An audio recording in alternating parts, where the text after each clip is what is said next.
Set up your lights. You're okay.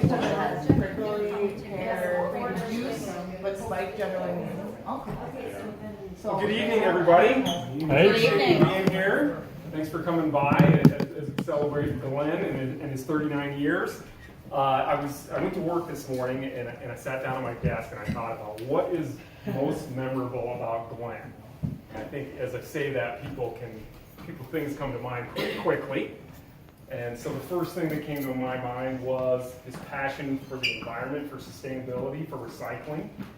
And I have a little story about that, is when we have a new supervisor or we have any new manager, the first week we move around to meet with everybody. They probably meet with 35 people during the course of the week, and I'm the last person to meet with them at the end of the week, and I speak with them.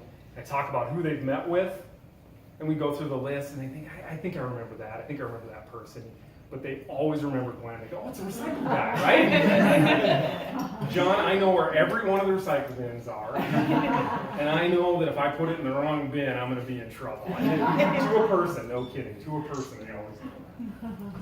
So the second thing that came to mind, of course, are the poems, the raps. What do you call them, poems? Poems, I call them poems. The poems.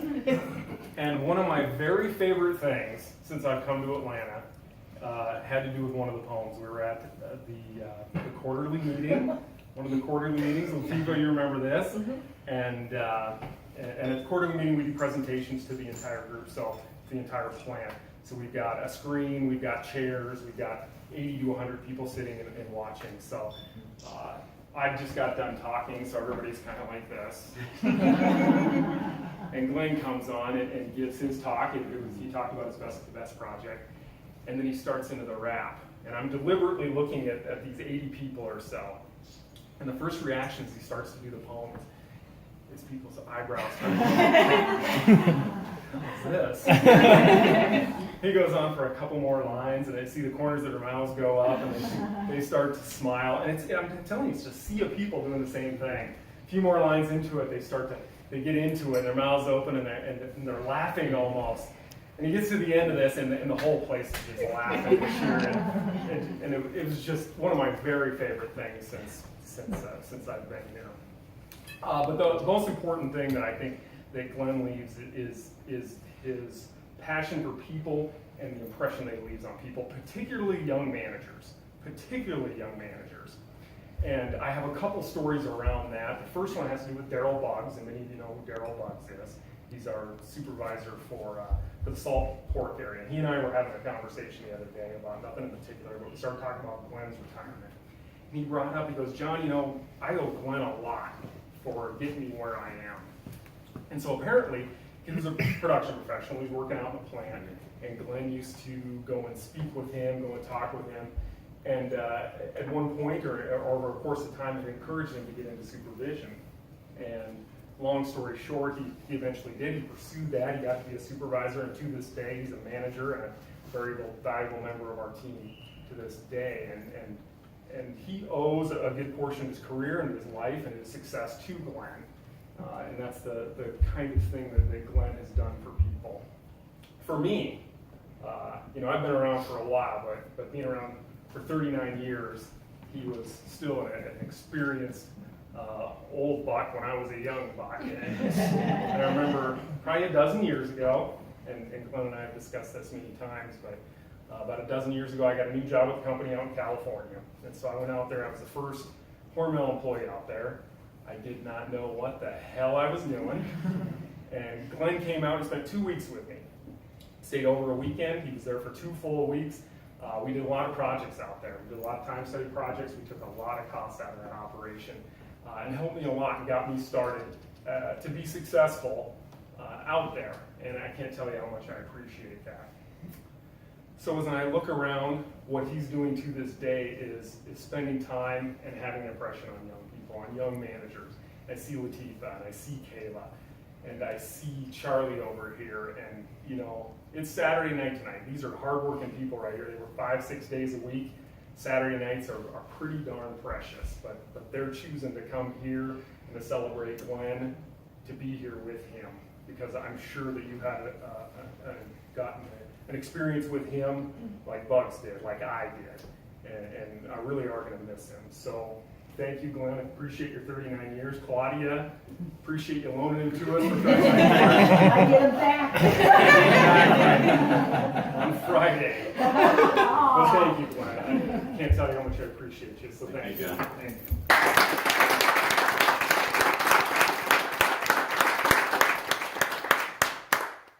I've got 2 handkerchiefs. So I know I'm passionate, I'm emotional.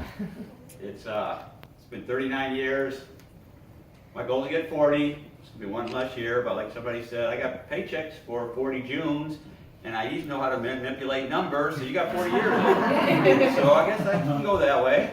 I like that. So it's been a long time. I'm going to start off in Fort Dodge. Still got friends from Fort Dodge. Doug Shockley said it best. Hormel's a great company, but it's the people that makes the difference. And that's right. I can see all these people that are here today. That shows it. When I look around, you know, I see these people here, and this is a reason to not retire. And I look at these people, and it is a reason to retire.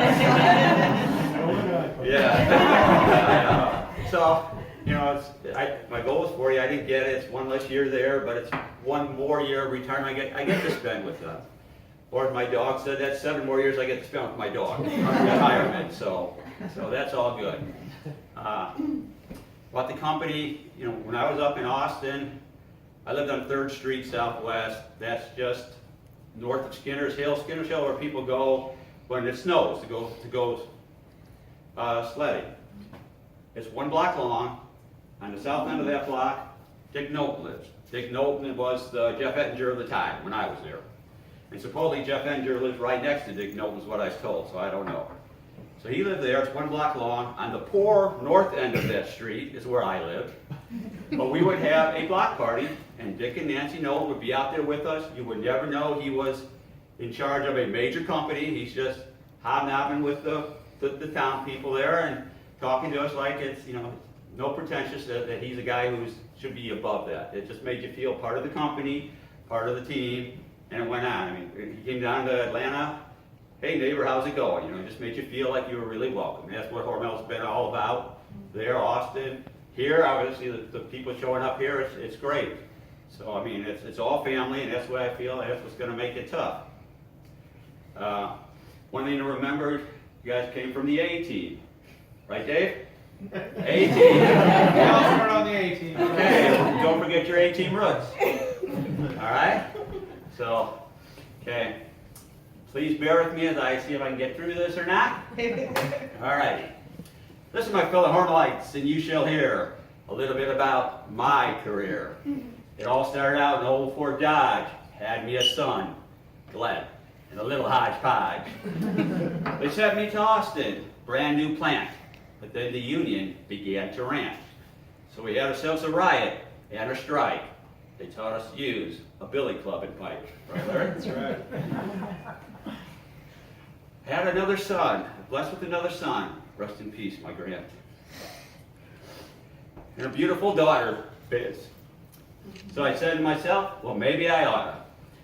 So everything was settled and done, gathered up the family, moved them south to the sun. Now it took a while for everyone to believe our goals were obtainable, but then we proved we could be sustainable. 4 years in a row, Final Four? Yeah. Now that my career is nearing 4 decades, I see that my star is beginning to fade. So I'd personally like to thank you all for attending this gala ball. And a special thanks to John and Sherry for helping to make this occasion so merry. Throughout the years, it's been my great pleasure to be able to work with Mr. John Flesher. Now that my yearlings can leave the nest, it is time for me to rest. I'm still not sure if the answer is yes or no, but my decision is to go. After 39 years being an IE, I will now spend it with my little Riley. I'm not sure what all I will do, but there will be plenty of walks with my dog, Boo.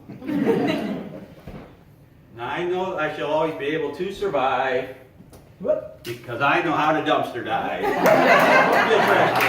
Dumpster dive. Now this will be the last message that I said because it is the beginning and not the end of a new, exciting life with my sweet, wonderful wife.